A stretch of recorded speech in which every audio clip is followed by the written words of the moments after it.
வணக்கம் சார். வணக்கம் ஜெயமன். ஆர்த்தி ஜெயம் ரவி அவங்களோட கேஸ் வந்து இன்னைக்கு கோர்ட்டில் வந்திருக்கு சார். இதில் நம்ம வந்து எதிர்பார்க்காத ஒரு விஷயமா ஆர்த்தி அவர்கள் வந்து ஒரு மாதத்துக்கு 40 லட்சம் கேட்டிருக்கிறதா ஒரு நியூஸ் வந்து எல்லா இடத்துலையும் ஓடிக்கிட்டு இருக்கு. இது எப்படி சார் பார்க்குறீங்க? நீங்கள் ஒரு மாதத்துக்கு 40 லட்சம் அப்படின்ட்டு வந்து ரைட்டு கேட்டிருக்காங்க. அதை தாண்டி சைமன் தொடர்ச்சியாக வந்து ஜெயம் ரவி ஒரு அறிக்கை சொல்கிறது, ஆர்த்தி தரப்புலேருந்து ஒரு அறிக்கை வர்றது, இங்கே வர்றது அங்கே வர்றது, மீடியாவுக்கு அவங்க வந்து ஒரு பெரிய தீனியாக இருந்தாலும் பொதுவாக பார்க்குறவங்க என்ன நினைப்பாங்க, எப்பா இது விஷயத்தை விட்டு தொலைங்கியா. நானால தான் நிறைய ஒரு வீடியோ பேசுனதுக்கப்புறம் நான் பேசலை. நான் இப்போ இதுக்கு பேசுனதுக்கான காரணம்னா நீதிமன்றத்துக்கு வந்து இருக்குது. இப்போ கூட வந்து என்னென்னா சோஷியல் மீடியாவில் எப்பா எஜமா இதுக்கு ஒரு நல்ல தீர்ப்பு சொல்லுங்கள் எஜமா அப்படின்ற அளவுக்கு மாறி இருக்குது. குறிப்பாக தென்னிந்தியாவின் அம்பானி ஐஸ்வரி கணேஷ் அவர்களுடைய திருமணத்திற்கு 2 பேரும் ஒரே யூனிஃபார்மாக ஜோடியாக வந்ததிலிருந்து தொடங்கின ஒரு விஷயம் தான் மீடியாவுக்கு அவள் கிடைச்ச ஒரு விஷயம். அங்கேருந்து தொடங்குச்சு. அது பிறகு மாறி மாறி வந்து ஒவ்வொரு தரப்புலையும் ஒருத்தர் ஜெயம் ரவி சொன்னார் வந்து என்னுடைய குழந்தைங்களை பார்க்க விடுறதில்லை அப்படின்னாரு. அப்புறம் ஆர்த்தியும் சொல்லியிருந்தாங்க வந்து ஏன் இவ்வளோ தோளுக்கு மேலே வளர்ந்த குழந்தைங்கள் இருக்கும்போது ஒரு பாட்டுன்னு வந்து வேறு ஒரு இது பிள்ளைங்க பாசம் இல்லாமலாம் போச்சுன்னு இப்படி மாறி மாறியான ஒரு விஷயம் வந்து இப்போ இன்றைக்கி சொன்ன மாதிரி ஒரு கோர்ட்டுக்கு இந்த விவகாரம் வந்துச்சு. வந்த பிறகு ரைட்டு அப்படின்ற ஒரு விடம் அந்த தீர்ப்பை கூட ஜூன் 12ஆம் தேதி தள்ளி வச்சுட்டாங்க. அதே சமயத்தில் 40 லட்ச ரூபா ஒரு மாதத்துக்கு ஜீவனாம்சம் அப்படின்பொழுது இதுக்கு தான் இவங்க வந்து இவ்வளோ தூரம் போராடினாங்களா, இந்த ஜீவனாம்சம் கேட்கறதுக்கு தானா அப்படின்ற ஒரு கேள்வி. இவ்வளோ தொகையை கேட்டால் இன்னும் கேஸ் வந்து இழுத்தடிக்கும் அப்படின்னு ஒரு நண்பர் சொன்னார். அதுவும் ஒரு விஷயமா இருக்கும் பொழுது ஜெயம் ரவி அப்படின்ற ஒரு நடிகர் கடைசியாக இட்டு கொடுத்த படம் அப்படின்னா நீங்கள் ஒரு ஜீவனாம்சம் கேட்கும்போது அவங்க சொத்து பற்றி நிறைய நமக்கு தெரிஞ்சுக்க வேண்டிய அவசியம் இல்லை, அதை வந்து கோர்ட்டு பார்த்துக்கும். அதே சமயத்தில் ஒரு நடிகருடைய சம்பளம் அவருடைய அந்த சம்பளத்தை வச்சு தான் அவருடைய மார்க்கெட்ன்ற ஒரு விஷயம் இல்லைங்களா, இல்லை மார்க்கெட்டை வச்சு தான் சம்பளமும் முடிவு பண்ணோம் அப்படின்ற ஒரு விஷயம். அவர் கடைசியாக இட்டு கொடுத்த படம் எனக்கு தெரிஞ்சு தனி ஒருவன் தான். அப்போது அவருடைய படங்கள் ஒரு 100 கோடி ரூபா விங்குக்குள்ளே இந்த படமும் வந்ததாக எனக்கு தெரியல. ஆனால் சமீப காலமாக அவங்களுடைய மாமியார் சுஜாதா விஜயகுமார் கூட சொல்லியிருக்காங்க, அடங்கமரெலாம் ஒரு படம் வந்து எங்களுக்கெல்லாம் பெரிய நஷ்டத்தை கொடுத்த படம், அவர் நல்ல பேர் வாங்கி கொடுத்தது, அதெல்லாம் எங்களுக்கு நஷ்டத்தை கொடுத்தோம். அதே சமயம் சம்பளமாக அவருக்கு வந்து சம்பளமே வாங்கலை அப்படின்னு சொல்லியிருக்காரு. சம்பளமாக நாங்கள் கொடுத்தது ஒரு 8 கோடியோ 10 கோடியோ சொல்லியிருக்காங்க வந்து அப்படின்னு இந்த ரேஞ்சில் இருக்குது. வருஷத்துக்கு ஒரு 4.5 கோடி ரூபா அப்படின்னா ஒரு படத்துக்கே 8 கோடி ரூபா சம்பளம். அந்த படம் வந்து வருஷத்துக்கு எத்தனை படம் கிடைக்கும்னு தெரியாது. வந்து தொடர்ச்சியாக இட்டு கொடுக்கணுன்ற ஒரு விஷயம் இருக்கு இல்லையா, அது ரொம்ப ரொம்ப முக்கியமான விஷயம். இதெல்லாம் மீறி ஓகே ஒரு வழியாக கோர்ட்டுக்கு வந்தாச்சு, குடும்ப நல கோர்ட்டு இனி பார்த்து கொள்ளும் அப்படின்ற ஒரு விஷயம்தான் மீடியாவை தாண்டி பொது ஜனங்கள் இருக்காங்கல்ல, எப்பா இதோட விடுங்கப்பா. ஏன்னா இன்னைக்கு கண்டென்ட் கிடைக்கிறது ஒரு பெரிய விஷயமா இருந்தது. எந்த கண்டென்ட் கிடைக்கும், அது சினிமாவில் ஏதாவது கிடைக்குமா அப்படின்னு பார்க்குற அளவுக்கு ஆகிப்போச்சு. அதுதான் இவங்க மாறி மாறி கண்டென்ட் கொடுத்தது தான் இதில் மிச்சம் வந்து. இவங்க நீங்கள் ஊருங்களில் ஒரு மாதிரியான பஞ்சாயத்து வரும்போது உட்காந்து பேசி தீர்த்துக்கலான்னு வாங்குது. இப்போ கோர்ட்டுக்கிட்ட வந்திருக்கும்போது இதை தான் சீக்கிரமாக அது ஒரு பஞ்சாயத்து பேசி முடிங்க அப்படின்ற அளவுக்கு வந்திருக்குது. பொறுத்திருந்து பார்ப்போம். ஐஸ்வர்யா அவங்க வந்து ஒரு ஆங்கர் சார். அவங்க வந்து மோஸ்ட் ஆஃப் த ஆடியோ லான்ச்சஸ்லாம் அவங்க தான் ஹோஸ்ட் பண்ணுறாங்க. அவங்கள்ட்ட வந்து ஒரு மீடியா ரிலேட்டடான ஒரு பர்சன் வந்து ஏதோ கேள்விகள் கேட்டதாகவும் அது வந்து பெரிய சர்ச்சையானதாகவும் அவங்க இந்த மேடையில் பேசியிருக்காங்க. என்ன சார் நினைக்கிறீங்க? வெயில் காலத்துக்கு எப்படி இருக்கணும், எப்படிலாம் நீங்கள் தண்ணி குடிக்கணும், இதுவாக இருக்கணும் அப்படின்போது அவங்க ஒரு ஸ்லீவ்லெஸ் ஜாக்கெட் போட்டு வந்தது வச்சு ஒரு பத்திரிகை நண்பர் தான் கேள்வி கேட்டார். தெரியும் அது அந்த கேள்வி அந்த இடத்துக்கு சரியானதான்னு தெரியல. வந்து அந்த ஆங்கர் கொஞ்சம் நேரம் ஒரு மாதிரி ஆகிருப்பாங்க. சுற்றி இருந்த எல்லாருக்குமே கொஞ்சம் வருத்தமான ஒரு விஷயம் தான். திரும்ப அந்த கேள்வியை அழுத்தமாக கேட்டிருந்தோடனே ஒரு மாறி அவங்க ஏதாவது எதிர்வினை ஆற்றுவாங்கன்னு பார்த்தபோது மௌனமாக கடந்து போயிட்டாங்க. போன பிறகு நிறைய சர்ச்சையாச்சு. வந்து அந்த கேட்டது என்ன, ஒரு பொதுவெளியில் நான் என்ன சொல்கிறேன், ஒரு பாப்புலராக இருக்கிற நயன்தாராகிட்டையோ அல்லது வேறு ஒரு அன்சிகாகிட்டையோ நீங்கள் இந்த மாதிரியான ஒரு கேள்வியை கேட்பீங்களா ஒரு ஆங்கர் அப்படின்னு? அதே சமயத்தில் எத்தனையோ ஆங்கர்ஸ் வந்து இது மாதிரியான உடை அப்படி ஒன்றும் மோசமான உடைன்னு கிடையாது.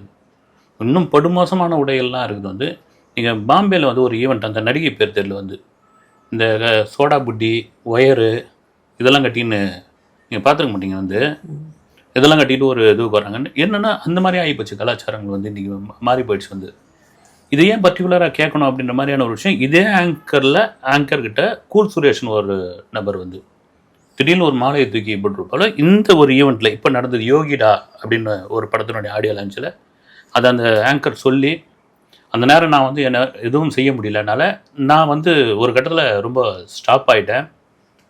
அந்த சமயத்தில் என்னையும் ஒரு நடிகர் வந்து கழுத்தில் மாலையெல்லாம் போட்டாருன்னு எவ்வளோ பெரிய இது பாருங்க. வந்து ஒரு பெண்கிட்ட அனுமதி இல்லாமல் நீங்கள் கழுத்தில் மாலையே போடக்கூடாது. கையில் கொடுப்பாங்க, ஒரு சால்வை கூட கையில் கொடுப்பாங்க. இப்போ எல்லாம் மாறி போயிடுச்சு வந்து. ஆனால் சொல்லணும் மாலை போடலாம். சில பேர் விருப்பப்படாதவங்கன்னு கையில் கொடுத்துருக்கணுவாங்க.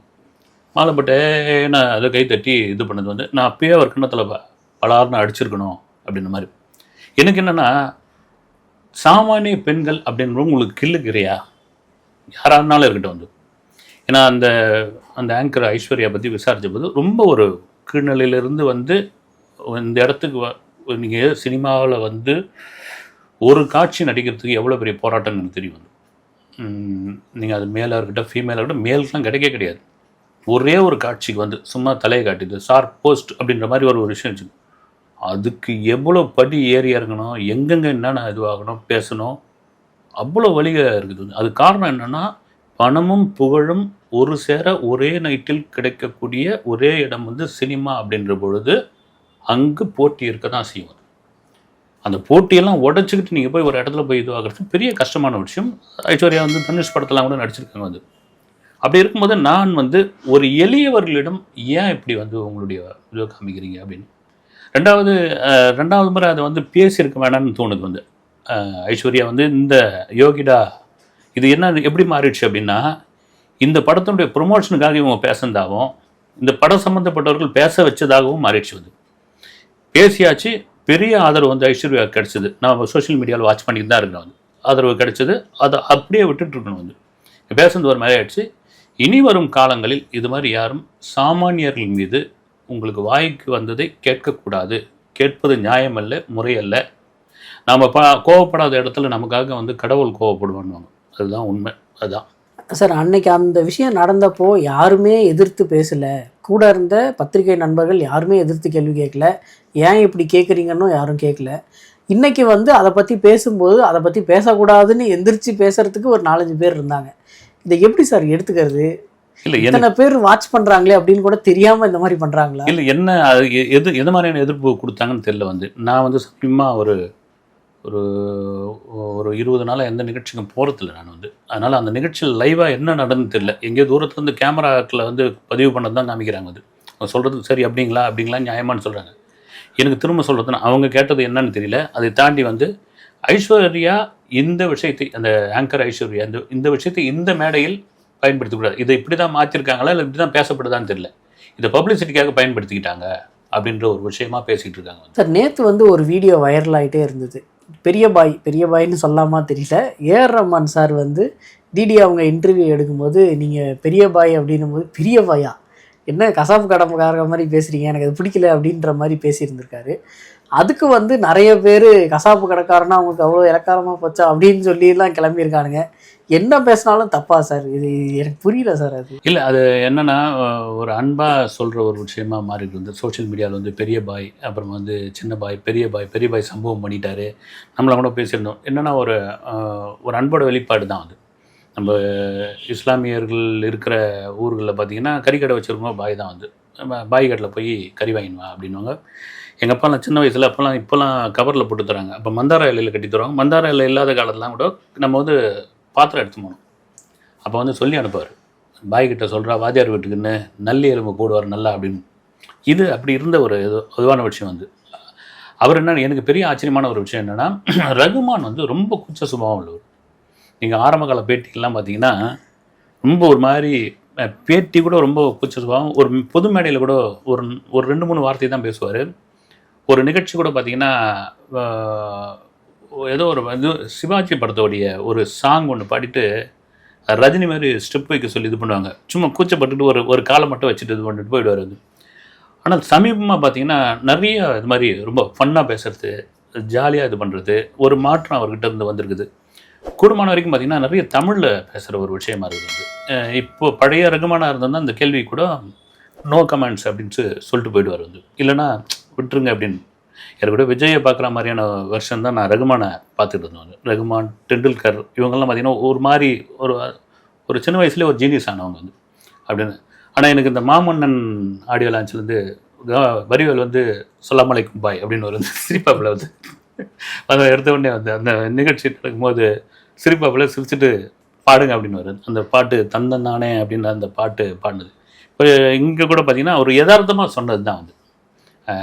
அதுக்காக போட்டு ஒரு சாரர் வந்து போட்டு என்ன கசாப் கடை வச்சுக்கோங்களா பாயா, அப்போ நீங்கள் கசாப் கடை வச்சுருக்க மாட்டிங்களா, அந்த நோக்கத்தில் அவர் சொல்ல வந்து இந்த பெரிய பாய் சின்ன பாய் அப்படின்னு சொல்லும்பொழுது நான் என்ன கசாப் கடையாக வச்சுக்கிறேன் அப்படின்னு போகிற போக்கில் சொன்னது தான் வந்து.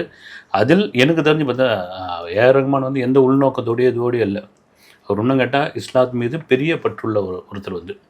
அவர் இங்கே சென்னையில் அவருடைய சாமியார் மழை வீட்டிலேருந்து கிளம்பி ஏர்போர்ட்டுக்கு போகிற வழியில் எத்தனை தர்காவில் வந்து அவர் அந்த வேண்டுதல்லாம் இதெல்லாம் பண்ணிட்டு போகிறாருன்னு எனக்கு தெரியும் வந்து.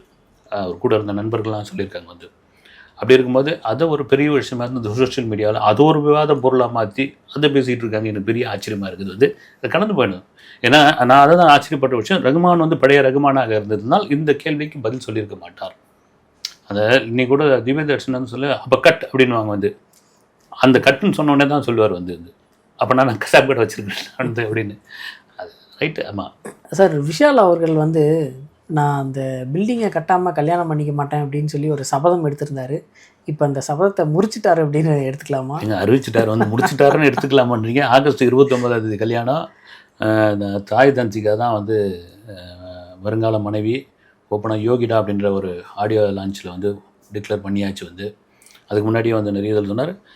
என்ன சொல்கிறது வந்து எல்லாருக்கும் ஒரு பிரச்சனை இருக்குது சைமன் வந்து. நம்ம ஒரு கடந்து போக முடியாது. விஷால் ஒரு நல்ல நடிகர். அதை தாண்டி பார்த்திங்கன்னா அவங்க அப்போ ஒரு பெரிய ப்ரொடியூசர். அதிகமாக ட்ரோல் மெட்டீரியல் அவர் தான் ஆனது வந்து. அவன் இவன் மாதிரியான படங்கள்லாம் விஷாலை தவிர வேறு யாராவது நடிச்சிருக்க முடியுமா அப்படின்ற ஒரு விஷயம் இருக்குது. சினிமாவில் எல்லாத்துக்கும் வந்து திறமை மட்டுமே காரணம் கிடையாது, அதிர்ஷ்டம் ரொம்ப ரொம்ப முக்கியம். அது வந்து சினிமாவை வெற்றி பெறுவதாக சினிமாவினுடைய வாழ்வியலுக்கும் கூட சரி வந்து அதிர்ஷ்டம் ரொம்ப முக்கியமான ஒரு விஷயம். அந்த அதிர்ஷ்டம் ஒரு கட்டத்துக்கு அப்புறம் விஷாலுக்கு கை கொடுக்கலையன்ற மாதிரியான ஒரு விஷயம் என்னென்னா, ஒரு நடிகை காதலிச்சார். நான் பேர் சொல்ல விரும்பல. அவங்களுக்கு திருமணம் ஆகிடுச்சு. அப்புறம் அவங்க அப்பா சண்டைக்கு வருவார். அதனால் வந்து அவர் அந்த இது வந்து ஒரு முறிவாயிடுச்சு. அதுக்கப்புறம் ஒரு பெண்ணோட நிச்சயதார்த்தம் நடந்து அதுக்கப்புறம் இதுவாகிடுச்சு. இதெல்லாம் பார்த்திங்கன்னா ஒரு கட்டத்தில் மன அழுத்தம் தான் வந்துடும். அது யாராக இருந்தாலும் சரி. நீங்கள் விஷால்லாம் ஒரு சாமானிய மனிதனாக இருக்கும். விஷாலும் போது அவ்வளோ பெரிய ரசிகர் கூட்டம், அவ்வளோ பெரிய இதுவாக இருக்கும் பொழுது அது ஒரு கட்டத்தில் இதுவாகிடும். ஒரு கட்டத்துக்கு அப்புறம் வந்து எங்கே போனாலும் வந்து இதுவாகிறது. அப்புறம் சமீப காலமாக அந்த உடல்நிலை சரியில்லாத பிரச்சனைகள், இந்த மதகஜ ராஜாவில் வந்து ஒரு நடுங்கின இது, ஒரு குளிர் ஜுரம் அப்படின்னு சொன்னாங்க. அப்புறம் வந்து இது திருநங்கைகளுக்கான இது விழுப்புரத்தில் நடந்தபோது மயங்கி விழுந்தது, நான் சாப்பிடாமல் வந்துட்டேன்னாரு. ஏதோ ஒன்று அவருடைய உடலில் இருக்கிற கோளாறு. இதெல்லாம் மீறி இப்போ விஷாலுடைய பெற்றவங்க இருக்காங்கன்னு வச்சுங்க. அவங்களுக்கு என்ன தான் நீங்கள் என்ன தான் கோட்டீஸ்வராக இருங்க, வந்து பாதமும் பன்னீரை சாப்பிடுங்க, ஆனால் அவங்க மனசுக்குள்ளே என்ன இருக்கணும், நம்ம பிள்ளைக்கு வந்து ஒரு காலகாலத்தில் ஒரு கல்யாணம் பண்ணணும், அவருக்கு வந்து ஒரு குழந்தை பிறக்கணும், ஒரு பேரனோ பேத்தியை நாம் எடுத்து கொஞ்சணும், எல்லாருமே அப்பா ஒரு சாமானியர்கள் தானே வந்து அப்படின்ற ஒரு ஆசை இருக்கும் வந்து. இது எல்லாம் சேர்ந்து ஒட்டுமொத்தமாக அப்புறம் நண்பர்களுடைய துரோகம், விஷாலுக்கு வந்து கூட இருந்த நண்பர்களுடைய துரோகம் எல்லாம், இதெல்லாம் தாண்டி ஒரு மனுஷன் வந்து நின்று அவருக்கு வந்து ஒரு, நீங்கள் சாய் தன்சிகா கூட எடுத்திங்கன்னா தமிழ் சினிமாவில் ரொம்ப போராடி இவர் பெரிய ஸ்டார் கூட கிடையாது, இந்த 2ஆம் நிலை நடிகை நாயகி, அதை நான் அதுவாக சொல்லலை வந்து. அந்த இடத்த பிடிக்கிறதுக்கே எவ்வளோ பெரிய கஷ்டம் வந்து. நீங்கள் பேராண்மை படம்லாம் வாங்கும்போது அவ்வளோ வந்து போல்டான லேடி கூட வந்து. நீங்கள் விழித்திருன்னு ஒரு படம் 7 வருஷத்துக்கு முன்னாடி மீரா கதிரவனுடைய இதில் டிஆர் பேரை வந்து சொல்லணுன்னு வச்சு வாங்குன்னு வாங்கியிருப்பார். அதில் வந்து ஓட்டு அழலாம் ஆரம்பித்து நாங்கள் இதில் நடந்தது டி நகர் கிளப்பில். எனக்கு ரொம்ப எல்லாருக்குமே இது வாய்ப்புச்சு. நான் யார் தெரியுமா, இது தெரியுமா, அவர் என்ன ஒரு உணர்ச்சி வசப்பட்டு பேசிட்டாரு. அதுக்கப்புறம் கூட தன்ஷிகா சொல்லியிருந்தாங்க, நான் அந்த நேரத்தில் நான் பயங்கரமான கோவக்காரினா, நான் கோவத்தை வந்து அங்கே வெளிப்படுத்திருக்கலாம், ஆனால் நான் வந்து ரொம்ப ஆன்மீகத்தில் ரொம்ப இதுவாக இருக்கிறேன், நானும் தியானம் இதெல்லாம் பண்ணுறவர், அவரும் ஆன்மீகத்தில் இருக்கிறன்றாரு, டிஆர் சாரும் ஆன்மீகத்தில் இருக்கிறவங்க இப்படி யாரும் பேச மாட்டாங்க அப்படின்ற மாதிரி ஒரு இன்டர்வியூவில் கூட ஒரு பதில் சொல்லியிருந்தார். 2 பேருமே இவ்வளோ ஒரு கடந்த நிலைகளை தாண்டி இங்கே வந்திருக்காங்க அப்படின்போது சந்தோஷமாக நல்லா இருக்கட்டும். வந்து அன்றைக்கி அந்த விழாவில் கூட வந்து இந்த ராதாரவி கூட சொன்னார் வந்து, ராதாரவிக்கும் அவருக்கும் ஆரம்பத்தில் ஒரு முட்டெல்லாம் இருந்தது. விஷால்லாம் கூட விஷால் ரைட்டுன்னு, விஷால்லாம் யாரும் குழந்தை பச்சை புள்ளன்றாங்க, எல்லாம் விவரம் தெரிஞ்சவர், அப்புறம் ஜாதகத்தை பார்ப்போம் நல்லா அப்படின்றாரு. அது தவறாக சொல்ல வந்து, உங்களுக்கு நல்லபடியாக எந்த வித இதுவும் இல்லாமல், சண்டை சச்சரவு இல்லாமல் இந்த வாழ்க்கையை தொடர்ந்து நல்லா வாழுங்க அப்படி பொதுவான எல்லாருக்குமே வந்து. அது யாரும் அந்த திருமணத்தையும் அதை பற்றி யாரும் எனக்கு தெரிஞ்சு விமர்சனம் பண்ணல. விமர்சனம் பண்ணாலும் அது தவறான ஒரு விஷயம். இது நல்லா இருக்கட்டும். அடுத்த இன்டர்வியூவில் சந்திப்போம் சார். நன்றி சார். வணக்கம்.